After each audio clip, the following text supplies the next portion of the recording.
Hello guys, আসসালামু আলাইকুম।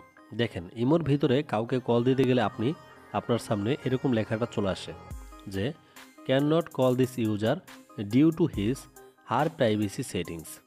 দেখেন, এখন অনেকেই বুঝতে পারেন না যে আসলে এটা কেন আসে। দেখেন, আমি আবারও যদি একটু কল দিতে যাই, এখানে কিন্তু সেম লেখাটাই আমার চলে আসতেছে। আমি কিন্তু তাকে কল দিতে পারতেছি না। এখন করণীয় কি আমার? দেখেন, আমি যদি ওকে বাটনের উপর ক্লিক করে দিই, এখানে আমি যদি তাকে একটা হাই লিখি, দেখেন আমি একটা হাই লিখলাম। এখন এই হাইয়ের এসএমএসটা কিন্তু তার কাছে চলে গেছে, বাট সে এখনও পর্যন্ত সিন করে নাই। তবে সিন করলে কিন্তু আমার এসএমএসটা সে দেখতে পারবে। কিন্তু আমি যে তাকে কল দিতেছি, সেই কলটা সে কিভাবে বুঝবে? কারণ তার কাছে তো কলটা যায় নাই। তাহলে করণীয় কি? দেখেন, সেটাও কিন্তু সে বুঝতে পারবে। ঠিক আছে, দেখেন আমি আবারও তাকে একটু কল দিতেছি, বাট এখানে কিন্তু সেম লেখাটাই চলে আসতেছে। ঠিক আছে, can not call this user due to his her privacy settings. এখন এটা কেন আসে ভাই? আসলে মূল ভিডিও এটাই যে আসলে এই সেটিংসটা আপনারা কিভাবে ঠিক করবেন। দেখেন, এই যে আপনি যাকে কলটা দিতেছেন, আপনি তাকে বলবেন যে এখান থেকে বের হয়ে যাওয়ার জন্য। বের হয়ে আপনি যখন গিয়ে ইমোর ভিতরে চলে আসবেন, এই যে এরকমভাবে আসার পরে নিচে দেখেন আমাদের কিন্তু একটা প্লাস আইকন আছে। আমরা জাস্ট এখানে কি করব, তাকে বলবো যে তুমি প্লাস আইকনের ভিতরে ক্লিক করো। তারপর এখান থেকে এই মোর অপশনে ক্লিক করো। তারপর মোর অপশনে যাবে। যাওয়ার পরে এখানে কিন্তু এই যে সিকিউরিটি অ্যান্ড প্রাইভেসি নামে একটা অপশন আছে, তাকে বলবেন এখানে যেতে। এটা কিন্তু আপনি করলে হবে না, তাকে করতে হবে।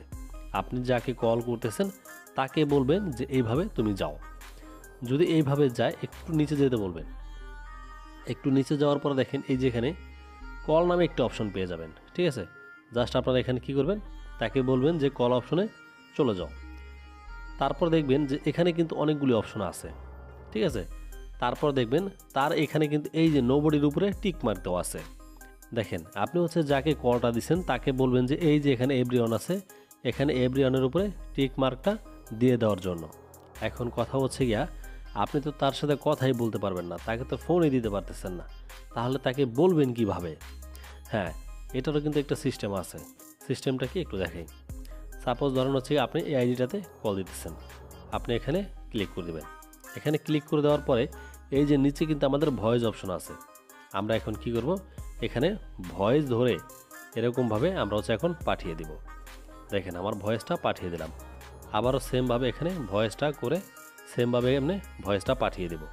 এখন সে কিন্তু আমার ভয়েসটা শুনতে পারবে। এই যে দেখেন, এসএমএসটা কিন্তু সে সিন করছে। এসএমএসটা সিন করলে কিভাবে বুঝবেন? এখানে কিন্তু এই যে দুইটা দাগ হয়ে গেছে। এখন দেখেন, আমার ভয়েসটা কিন্তু এখনও শুনে নেয়, সেই কারণে কিন্তু এখানে একটা টিকমার্ক আছে। যখন কিনা ভয়েসটা সে শুনবে, তখন কিন্তু এরকম দুইটা টিকমার্ক হয়ে যাবে। তো এইভাবেই আপনি যদি কাউকে কল না দিতে পারেন, তাহলে অবশ্যই তাকে এসএমএস বা কল করবেন। এমনকি তাকে আমি যে সেটিংসটা দেখাই দিলাম, তাকে সেই সেটিংসটা করতে বলবেন। এমনকি যদি আপনাকে কল দিয়ে কেউ এরকম পায়, তাহলে কিন্তু সেমভাবে আপনি সেটিংসটা এরকম করে তারপর হচ্ছে তাকে বলবেন কল দেওয়ার জন্য, সে কিন্তু কল দিতে পারবে। দেখেন, আমি কিন্তু একসাথে দুইটা জিনিস বুঝাই দিছি যে যদি আপনাকে কেউ কল না দিতে পারে, তাহলে কিন্তু আপনি এই সেটিংসটা করবেন।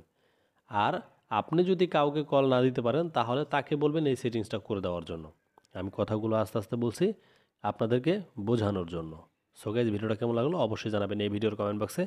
এমনকি ইমো সম্পর্কে প্রতিনিয়ত নতুন নতুন আপডেট পেতে আমাদের চ্যানেলটি সাবস্ক্রাইব করে পাশে থাকবেন। ধন্যবাদ।